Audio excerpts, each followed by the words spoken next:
Hey, this is COMTV, and I'm your host, Jonathan. We're here in Seattle, and I've come with my cousin here, Veronica, to talk about how to communicate clearly. So let's get into the video. All right, guys, so we're going to learn a bit about how to communicate clearly. Veronica is a mother of 8. She's also a businesswoman and entrepreneur. What's your best ways of communicating, and how do you approach the whole thing? As Jonathan mentioned, I'm a mom of 8, and that just creates an incredible environment to do tons of practicing.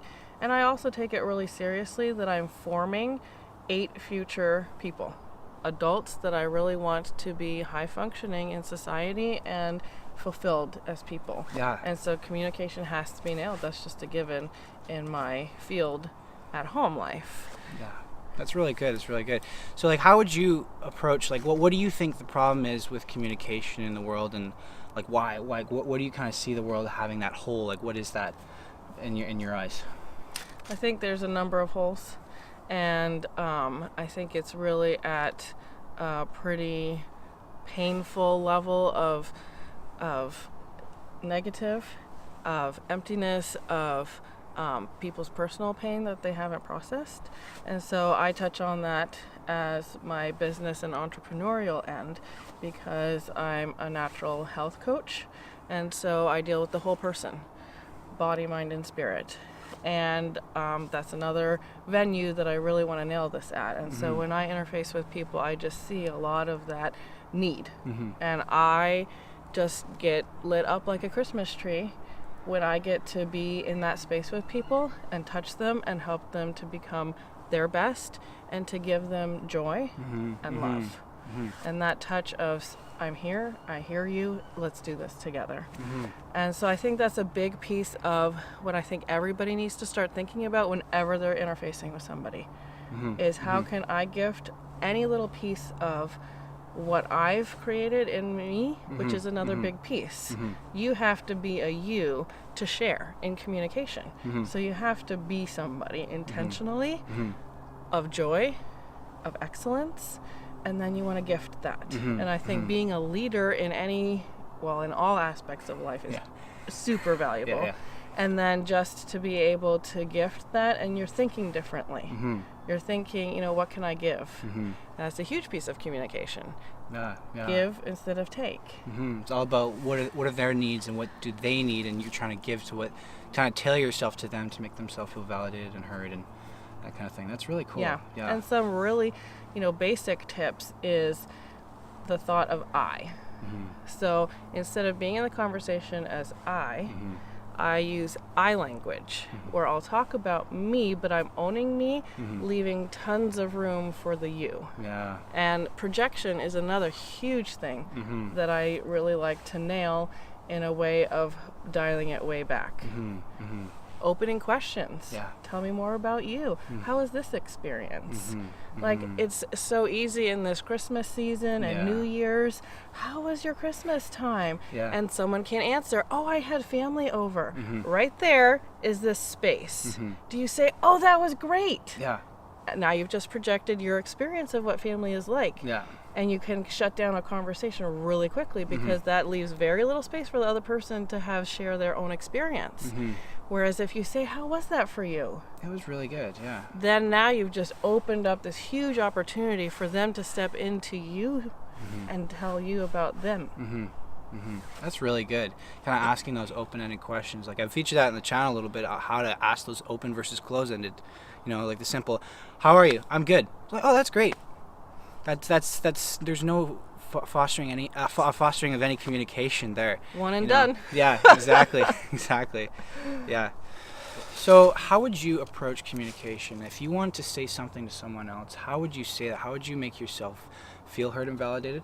At the same time, how do you make people understand you?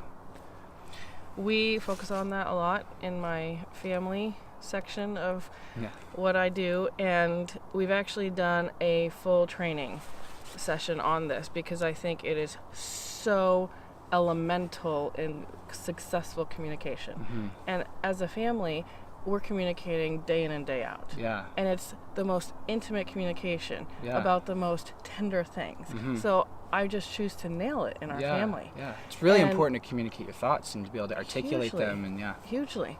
And it's the way that we as people feel known and loved, and that is just at the core of every person.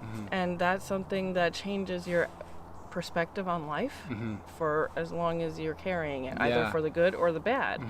Huge impact. Huge impact. So as a mom, I want that nailed down tight. So we've done a whole training session to really understand who your listener is. And I repeat myself day in and day out. I say, when you speak, it is to your listener. It is not a dumping session. It is not a therapy session. It's not about you. When you use words, it's for the benefit of the person listening.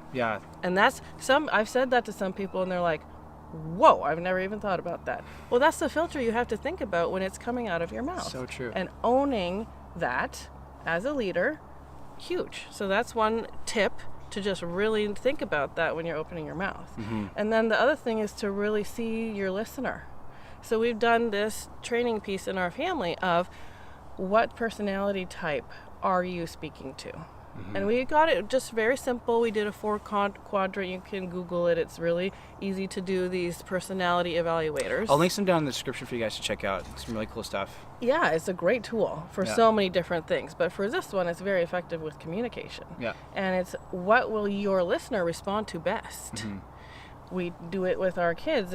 If you're wanting to get them into getting on board with doing chores, some personalities, when we're done, we're going to have so much fun. Because they respond well to fun. So then that's how you're going to sell it to them in a certain sense. Of come on board with me, be a team, let's get this job done so we can get to the other side and have fun.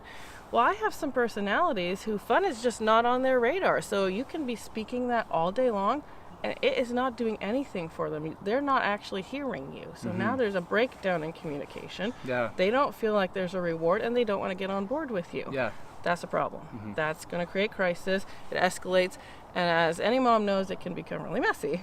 So the other personality that this one particular child in this situation was speaking to wants justice, wants to know there's equality, that this person's going to do this much, and it needs to be quantitative and qualitative. So I'm asking you to invest your 5 minutes. This person's doing 5 minutes. This person's doing 5 minutes. This person's doing 5 minutes, and then we're done, and it's all been equally distributed. They need that structure to be able to. They just jump on board like crazy. So now you've come with the same intention, but you've really thought through who your listener is, and you're going to communicate so that they can receive it the best. So again, it's all about I language, I would like this, and then thinking about the other person and not projecting, but really speaking to the other person, seeing them, going out of your way to think through how is it going to affect them and how can I bring them on board the best. Oh yeah, that's so good. That's so good. So it's bringing the communication and leadership together, and seeing the other person in love and charity. That's so good. And bringing out their best, which is the part I love. Yeah, that's so good. That's so good. So we've talked about how to, make yourself feel heard, and how to make other people understand it, how to make it an environment where they can feel like they can open up as the listener to understand you in the best way possible. Let's flip that around. So how would you make the person you're speaking to feel validated, feel heard? So there's a bunch of tips that just come straight to my mind. One is when you set yourself up as a leader, again, when you work on this to bring to any situation, you've already created a space kind of differently than just an average person just wandering around being in a reactive cycle of just talking and chatting and emotionally, letting loose on what they're experiencing at the moment. You've really come to it with a framework of let me help you.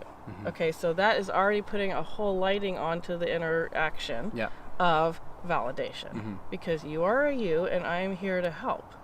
So another tip is just asking those open-ended questions, which you've done a great job covering. We're going to nail that already. So those questions invite the person out to share. They've done studies, even just being able to speak and in an environment where someone's really listening, really inviting you to say it.